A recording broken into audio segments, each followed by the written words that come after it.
that Peter Obi won the last presidential election comprehensively. And I'll give you two very genuine instances, and then as our listeners will make up their mind.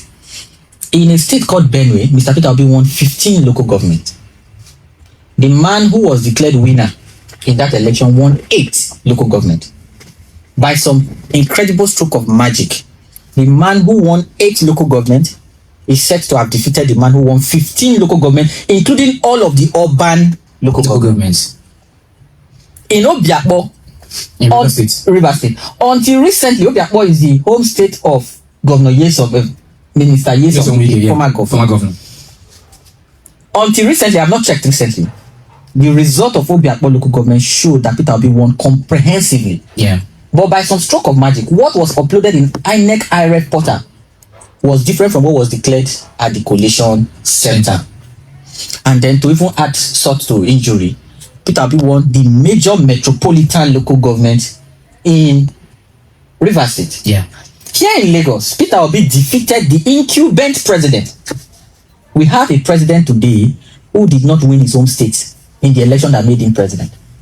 Peter Obi did not only defeat him in Alimosho local government, defeated him in Ikeja, defeated him in Bodilion.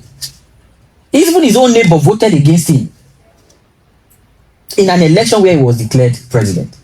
This president lost all of the major population centers in the last presidential election. He lost in Rivers, at least from what we know. He lost in Lagos. He lost in Abuja. He lost in Kano.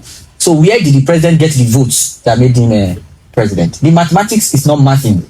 And I am a trained industrial mathematician. I understand what I am talking about. But that is now with the benefit of hindsight. That is now in the past.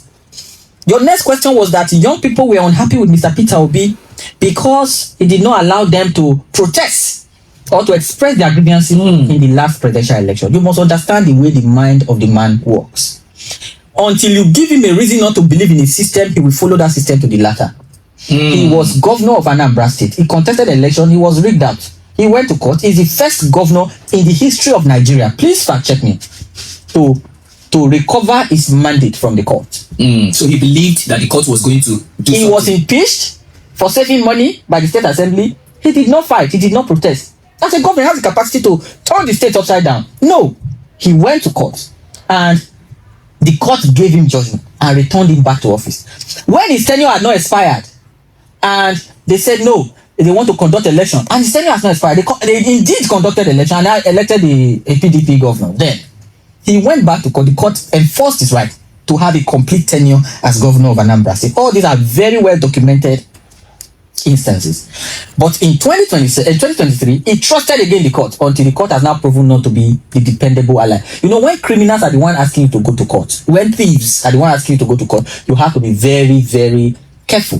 In 2027, the election will be resolved at the polling unit. Mr. Peter Obi has said he will not go to court in 2027. It is Nigerians. The election petitions of 2027 will be litigated in the court of public opinion. The Nigerians will protect their votes. And if anybody tampers with the vote of Nigerians, Nigerians will enforce their right of electing their leaders. We have had too much of the nonsense. You cannot have a situation where an infinitesimal few is enjoying on behalf of the vast majority of Nigerians. If I come down from this building now, there must be at least 2 persons who will beg money at the gate or at the junction once I'm stepping out. That is the country you now live in. You are sleeping in a hotel room, the cleaner cleans and begins to look at you with longing eyes. You are in a lobby, you are at an airport, you are at anywhere. People are constantly, even some on uniform. You get to a police checkpoint, they are assessing you for how much you can pass with. The nice one will tell you politely, the rude ones, the arrogant ones will try to shake you down. Economic pressure is what is creating all of this confusion in the system. We will dismantle that confusion. Nigerians will live with dignity again. Your income will be enough to take care of you and your family again. The system will answer to the people again. This system no longer answers to the people. And in all of this, what happens? Minister Omari's child just graduated from a university in the UK. Wike's child just graduated from a university in the UK. All of President Tinubu's children schooled in the UK. Every of the leaders you know, and we are talking of those who have been in public office for the longest. If you are using your private money to live the way you like, it's nobody's business. But when you have access to public money, and then you begin to use it in the manner you are using it now, it is not something that should be tolerated at all. So, in the final analysis, Nigerians will own this process, and it is in the enlightened self-interest of Nigerians to own this next electoral process. By voting and protecting, we are not doing Mr. Peter Obi a favor. Trust me on that. I am close enough to him to know that it will not be a favor for him. The man has done very well in the business world, and the man lives a very frugal life. It's not a wasteful person. I am shocked. There's nobody on his level that lives the kind of life he lives in Nigeria. Not one individual I know on his economic level that lives the kind of humble and frugal life, and he's not pretending to live it.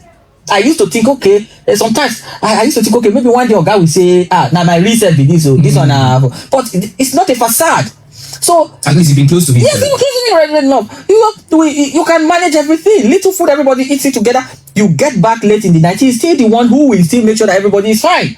He does some of those things, those little things that even me, I will find at my little level, I will find difficult to do. So you will not be doing him any favor. You'll be doing yourself enormous favor.